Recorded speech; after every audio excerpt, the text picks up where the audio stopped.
Esta, sin duda, es uno de los periodos imperiales más convulsos y un tanto mal interpretados de la historia imperial y de la propia comunidad, conocida como la Era de la Apostasía, un evento que comenzó de las consecuencias de los milenios pasados donde el resto de facciones se peleaban y la eclesiarquía, un poco harta de sus peleas políticas, decidió dar orden de una buena vez. En este video trataré de dar todo lo que sabemos de este periodo documentado del imperio, así que comencemos. Primero que todo, la Era de la Apostasía inició mucho antes de lo que la gente en realidad cree, y fue en el milenio 33, cuando el templo del emperador Salvador se volvió la secta más importante del imperio, y como tal, le dieron una posición entre los altos señores de Terra, lo que le permitió imponer impuestos a los ciudadanos en forma de donaciones opcionales. ¿Es legal? Ilegal no es. Ahora, el cómo se volvieron la principal es porque en esas épocas existían muchos cultos que el templo o absorbía o los eliminaba, y llegó al punto que entró en conflicto abierto, o más bien en una guerra de fe, contra un culto rival llamado como la Confederación de la Luz. Un culto que, a diferencia del templo que buscaba más hacer templos y demás, la Confederación buscaba ser más humilde y en el dar en el nombre del emperador. Total, esa guerra causó la casi erradicación de la Confederación como una fuerza a tener en cuenta. De todas formas, acuérdense de ellos porque serán muy importantes posteriormente. Si sacan menos de 9, sea quien sea, hay tabla. El templo del emperador Salvador con el tiempo crecería en fuerza gracias en acumular riquezas a través de los impuestos y donaciones, además de acumular también poder, ya que como verán el imperio se volvió muy religioso. No había mundo imperial que no seguía algún culto hacia el emperador, por lo que indirectamente la eclesiarquía podía dictar las leyes imperiales, podían organizar ejércitos y podían decidir cuáles eran las amenazas más importantes y dónde mandar recursos. Es gracias a ese aumento en su poder que el Mechanicus de Marte y los capítulos de Marines convencieron al Administratum para combatirlos, lo cual fue un movimiento inteligente de política, pues ningún gobierno permitiría que una organización aparte de ellos cobre impuestos. Es más, en el momento que lo hubiera hecho ya hubiera sido el fin. Y lo peor del caso es que técnicamente el Administratum es el verdadero culto imperial hasta cierto punto, por lo que bien pudieron eliminarlos bastante fácil. Ahora, el por qué no lo hicieron es que muchos entre los altos señores de Terra también eran religiosos y sentían cierto respeto a la eclesiarquía de todas formas. El Administratum se puso las pilas y empezó a quitarles ciertos beneficios, lo cual molestó al Administratum, como quitar la autoridad en ciertas cosas, influenciando los votos de los señores para que no ganaran ciertos eventos, nombrando funcionarios que no estuvieran en sus influencias y cosas que políticos hacen.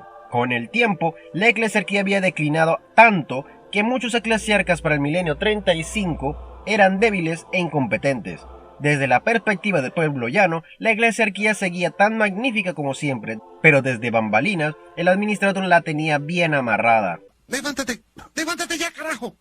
Es gracias a eso que el siguiente eclesiarca, llamado como Benedín IV, en un intento para escapar de ese sometimiento, trasladó el santo sínodo del Ministorum de Terra al mundo de Ofelia VII, en el Segmentum Tempestus. ¿Por qué Ofelia de entre todos los mundos? Bien, en primera era el mundo de Benedín cuando era cardenal, por lo que lo conocía muy bien. En segunda, es que para ese entonces Ofelia se había vuelto el mundo más próspero y rico solo por debajo de Terra y Marte. Tercero, es que estaba muy alejado del Administratum y no molestarían. Y cuarto, es que durante la Gran Cruzada, el emperador en persona conquistó dicho mundo junto a 100 de sus custodes y 10.000 puños imperiales, convirtiéndolo en un futuro un mundo muy importante de peregrinación. Por esos puntos fue algo natural el por qué fue elegido. El traslado de Terra a Ofelia resultaría en una empresa muy costosa, pero el Administratum al principio no le importó, porque usaron su dinero para ello. Ahora, libres de la influencia del Administratum, se dedicaron a lo que más les gustaba, el derroche.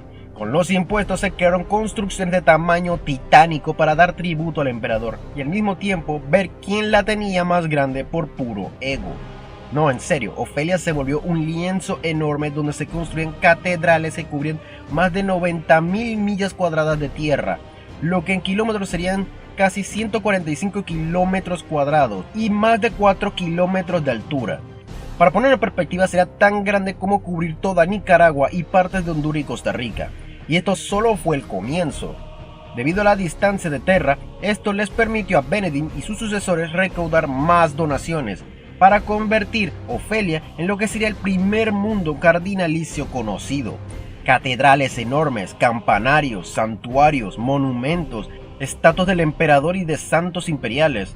Con el tiempo, los eclesiarcas alentaron a muchos mundos a seguir el ejemplo de convertir sus mundos en mundos santos y que se superaran en hacerlos más grandes, más altos, más dorados, y así muchos mundos gastaban ingentes cantidades de dineros para crear templos, monumentos y santuarios, y cualquier culto que se desviara del principal serían considerados herejes y serían erradicados con extrema violencia. Para esas épocas crecieron tanto en poder e influencia que amasaron grandes flotas por sí mismos y tuvieron una fuerza permanente llamadas como las Fratrias Templarias. Aunque ya existían hace mucho, pero es aquí cuando son legalizados, teniendo tanto poder y números como la Guardia Imperial. So, my eyes are correct. Después de 300 años, el eclesiarca Gregor IX decidió que ya era hora de trasladar nuevamente el sínodo de Ofelia a Terra. Gregor era una persona bastante espiritual y su decisión en realidad no tenía razón para hacerse.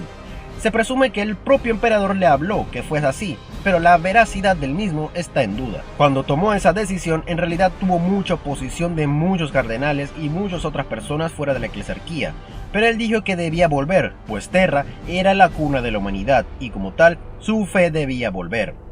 Nadie se lo pudo negar y después de 12 años de preparación en la que aumentaron los impuestos para el mismo, regresaron y abrieron las puertas del Palacio de Terra para que el populacho pudiera entrar otra vez.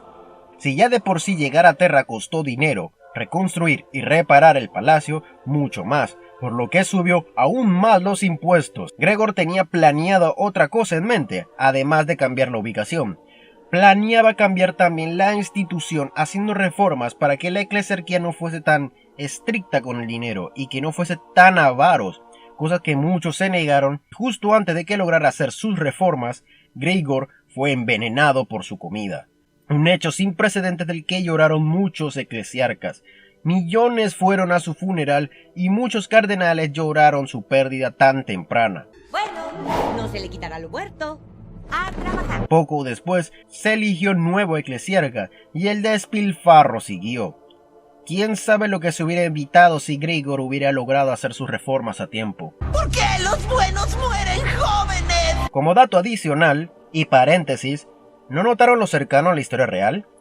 Todo ese despilfarro para hacer monumentos y catedrales hacen referencia al Renacimiento, donde se construían catedrales, templos, monumentos y pinturas para complacer y competir entre familias, ciudades y reinos, para ver quién la hacía más grande y más bonita. Y la cisma de Occidente, donde el Papa de Roma se trasladó a Aviñón y del que habían dos papas al mismo tiempo.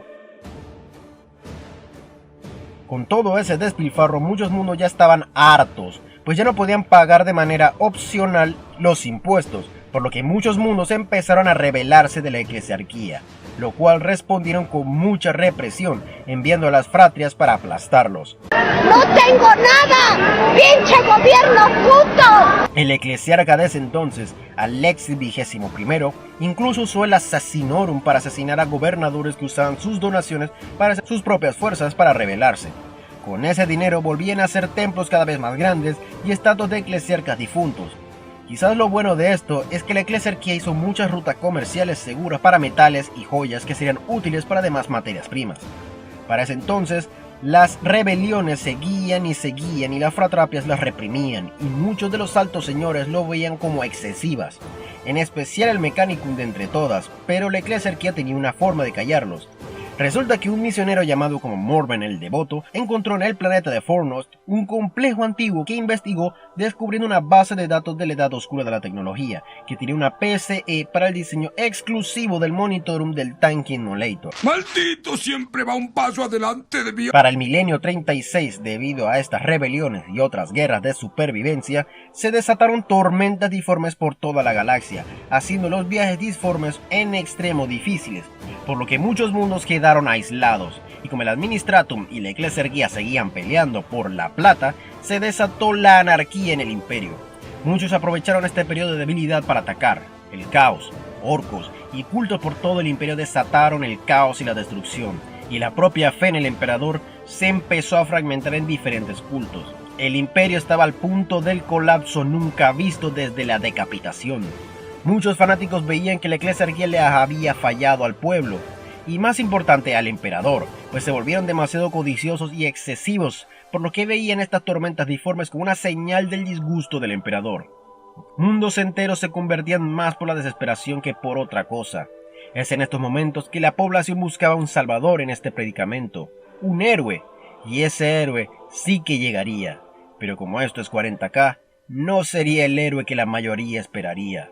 Pero eso será una historia para la siguiente parte. Mi trabajo de informar ha terminado, pero el de ustedes acaba de iniciar. Por favor, dar like, compartir y suscripción, pues eso me ayuda mucho. Denle a la campanita para que cuando venga la segunda parte puedan verlo de primera. Sin más que decir, me despido. Nos vemos